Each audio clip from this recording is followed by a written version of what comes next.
সমস্যা মেটানো হলে সারা পশ্চিমবঙ্গ থেকে সমস্যা মেটাতে হবে। এই যে খয়রাগুড়ির টোল, এটা তো আমাদের থাকবে। এই টোলের সমস্যা যতদিন না মিটবে ততদিন আমাদের অবস্থান বিক্ষোভ এখানে থাকবে। সঙ্গে আমাদের ধর্মগত হবে।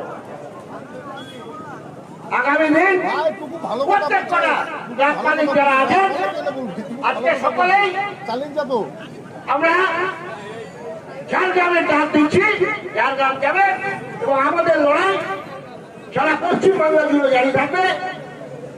আমরা যাতে এই ধর্মঘটটাকে সফল করতে পারি, আর যদি এই ধর্মঘটে আমাদের সমস্যা সফল না হয় আমরা পুজোর মুখে লাগাতার ধর্মঘটের দিকে যাবো। এটা আপনাকে আমি এখানে বলে গেলাম, পুজোর মুখে লাগাতার ধর্মঘটের দিকে যাবো, দেখিয়ে দেবো আমাদের জোরে কত দূর আছে।